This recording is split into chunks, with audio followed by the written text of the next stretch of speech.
அனைவருக்கும் வணக்கம். ஆண்டி கோலத்தில் அருள்பாலித்து வருகிறார் பழனிமலை முருகன். அறுபடை வீடுகளில் மூன்றாவது படை வீடாக இருக்கக்கூடிய இந்த கோவில் பல்வேறு சிறப்புகளை கொண்ட ஒரு கோவிலாக அமைஞ்சிருக்கு. இன்னைக்கு நாம் இந்த வீடியோவில் பழனி முருகன் பற்றிய பல சுவாரஸ்யமான தகவலை பற்றி தான் தெரிஞ்சுக்க போகிறோம். உங்களுக்கு பழனி முருகன் பிடிக்கும் அப்படின்னா பழனி முருகனுக்கு அரோகரா அப்படின்னு சொல்லிட்டு மறக்காமல் கமெண்ட் பண்ணுங்கள். நீங்கள் பழனி முருகன் கோவிலுக்கு எத்தனை முறை போயிருக்கீங்க அப்படிங்கிறதையும் மறக்காமல் கமெண்ட் பண்ணுங்கள். வாங்க வீடியோக்குள்ளே போகலாம். திருவண்ணாமலை கிரிவலம் எத்தனை சிறப்போ அத்தனை சிறப்புகளும் இங்கே இருக்குது. குறிப்பாக அக்னி நட்சத்திர காலங்களில் இங்கு கிரிவலம் செய்வது இன்னும் சிறப்புக்குரிய ஒன்று. அது தவிர எல்லா நாட்களிலுமே கோவிலுக்கு வரக்கூடிய ஆயிரக்கணக்கான பக்தர்கள் கிரிவலம் சுற்றிவிட்டு படியேறுறாங்க. 450 மீட்டர் உயரத்தில் இருக்கக்கூடிய மலை கோவிலுக்கு 690 படிகள் கடந்து வர வேண்டும். அது தவிர யானை பாதை இன்னும் படியில்லாத வலையும் உண்டு அப்படின்னு சொல்லப்படுது. இங்கு பழனி முருகன் கோவில் அமைந்திருப்பது இன்னும் சிறப்புக்குரிய ஒன்றாக இருக்குது அப்படின்னே சொல்லலாம். பழனி மலையில் முருகன் கோவில் கொண்டிருக்கக்கூடிய கருவறையில் பழனி ஆண்டவர் அருகே ஒரு சிறிய பெட்டி இருக்குது. அந்த பெட்டியில் ஸ்படிகலிங்க ரூபத்தில் சிவபெருமானும் உமாதேவியும் இருக்கிறதாகவும் இவர்களை பழனி ஆண்டவர் பூஜிப்பதாகவும் ஐதீகம்.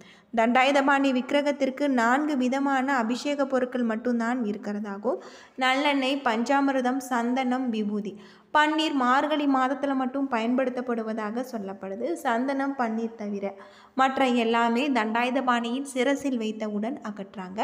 அதாவது முடி முதல் அடிவரை என்கின்ற முழு அபிஷேகம் சந்தனத்துக்கும் பன்னீருக்கும் மட்டும்தான் இருக்குது. இதில் சிரசு விபூதி என்பது சித்தர் உத்தரவால் பக்தர்களுக்கு வழங்கப்படுகிற ஒரு பிரசாதம். இது கிடைப்பது மிகவும் புண்ணியம் அப்படின்னே சொல்லலாம். ஒரு நாளைக்கு 6 முறைக்கு தண்டாயுதபாணிக்கு அபிஷேகம் அலங்காரம் செய்கிறாங்க. இது 5 முதல் 7 நிமிடத்தில் முடிந்து விடுகிறது. அபிஷேகம் முடிந்து அலங்காரம் செய்துவிட்டால் பின்னர் அடுத்த அபிஷேகம் வரை மாலை சாற்றுவதோ பூக்களால் அர்ச்சனை செய்வதோ கிடையாது.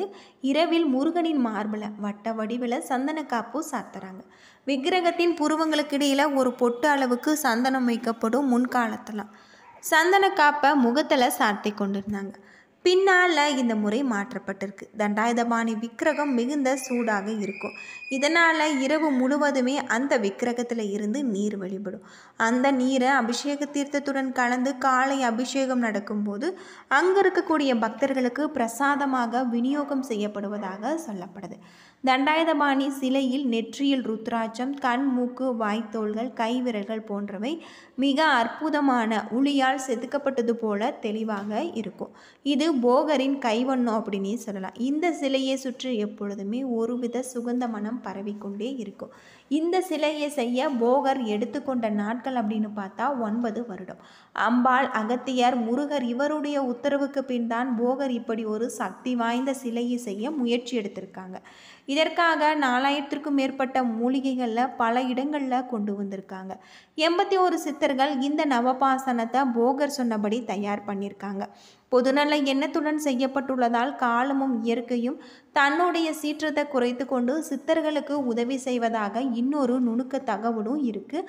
அகத்தியர் உத்தரவால் ஒரு அசுரன் 2 மலைகளை காவடி போல சுமந்து பொதிகை நோக்கி கொண்டு செல்ல முருகன் அவனை தடுத்து நிறுத்தி போரில் தோற்கடித்து 2 குன்றியமை இப்போது இருக்கும் இடத்துல வைக்க செஞ்சுருக்காங்க. இதற்கு ஒரு புராண கதையும் இருக்குது அப்படின்னே சொல்லலாம். போகர் இகப்பரத்தில் இருக்கும்போது தன் மனைவிக்கு கொடுத்த வாக்கை நிறைவேற்ற முருகனை மேற்கு திசை நோக்கி பிரதிஷ்டை செஞ்சுருக்காங்க. இதனால் மலைநாட்டில் உள்ளவர்களுக்கு பழனிமலை முருகன் குலதெய்வமாக இருக்கார்.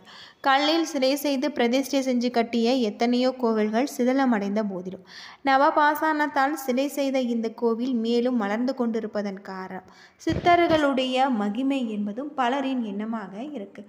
தண்டாயுதபாணி சிலைக்கு இடது பக்கத்தில் ஒரு சிறிய மரகத லிங்கம் இருக்குது. இவரை தரிசிக்க நாம் வலது பக்கமாக சென்றால் தீபம் காட்டினால் மட்டுமே இதனை பார்க்க முடியும்.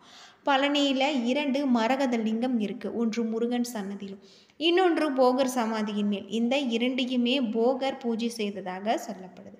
குடும்பத்தில் ஐஸ்வர்யம் உண்டாக சகல தோஷங்களும் நிவர்த்தியாக இங்கு அதிக அளவில் முருகனிடம் வேண்டிக் கொள்கிறாங்க. அது மட்டும் இல்லாமல் முருகனுக்கு காவடி எடுப்பது, பால், பன்னீர் அபிஷேகம் செய்வது, முடிக்காணிக்கை செலுத்தியும் நேர்த்தி கடன் செலுத்துகிறாங்க. அது மட்டும் இல்லாமல் இங்கு விநாயகர் தன் அன்னையிடம் தோன்றியவர். முருகனே தந்தையின் நெற்றிக்கண்ணில் இருந்து உதித்தவர். இருந்தாலுமே தாயின் மீது இவருக்கு கொள்ள பாசம். பொதுவாக குழந்தைகள் தாய்க்கு பிறகு தந்தையிடம் அடைக்கலமாவாங்க. இடும்பன் என்னும் அகத்தியரின் உத்தரவின்படி தென் பொதிகைக்கு கொண்டு செல்ல சக்திகிரி, சிவகிரி என 2 மலைகளையும் எடுத்து வந்தார். வழியில் இந்த தளத்தில் பாரம் தாங்காத இடும்பன் மலைகளை கீழே வைத்து விட்டான். இதில் சக்திகிரி அம்பிகையின் அம்சம், சிவகிரி சிவனின் அம்சம். திரு ஆவினங்குடியில் இருந்து முருகன் அம்பிகையின் அம்சமான சக்திகிரி மீது ஏறி நின்றார். இடும்பன் அவரை இறங்கும்படி சொல்லியும் கேட்கவில்லை. இடும்பன் அவரை எதிர்க்க துணிந்தார். அவனுக்கு தன் அருள் பார்வையை செலுத்தி தன்னுடன் வைத்து கொண்டார் முருகன். மலையில் நின்ற இவர் கையில் தண்டம் வைத்திருந்தால தண்டாயுதபாணி என அழைக்கப்படுவதாக சொல்லப்படுது. அது மட்டும் இல்லாமல் இந்த கோவில் பல்வேறு சிறப்புகளை கொண்ட ஒரு கோவிலாக அமைஞ்சிருக்கு அப்படின்னே சொல்லலாம். தண்டாயுதபாணி விக்கிரகத்திற்கு 4 விதமான அபிஷேக பொருட்கள் மட்டும்தான் பயன்படுத்தப்படுவதாகும். நல்லெண்ணெய், பஞ்சாமிர்தம், சந்தனம், விபூதி, பன்னீர் மார்கழி மாதத்தில் மட்டும் பயன்படுத்தப்படுவதாக சொல்லப்படுது. இவைகளில் சந்தனம், பன்னீர் தவிர மற்ற எல்லாமே தண்டாயுதபாணியின் சிரசில் வைத்தவுடன் அகற்றாங்க. முடிமதல் அடிவரை என்கின்ற முழு அபிஷேகம் சந்தனத்துக்கும் பன்னீருக்கும் மட்டும்தான் இருக்கு. இதில் சிரசு விபூதி என்பது சித்தர் உத்தரவால் பக்தர்களுக்கு வழங்கப்படுகிற ஒரு பிரசாதம். ஒரு நாளைக்கு 6 முறைக்கு தண்டாயுதபாணிக்கு அபிஷேகம் அலங்காரம் செய்கிறாங்க. இது 5 முதல் 7 நிமிடத்திற்குள் முடிந்துவிடும்.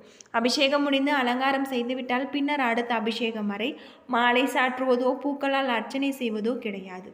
இரவில் முருகனின் மார்பில் வட்ட வடிவில் சந்தன காப்பு சார்த்தப்படுவதாகும்.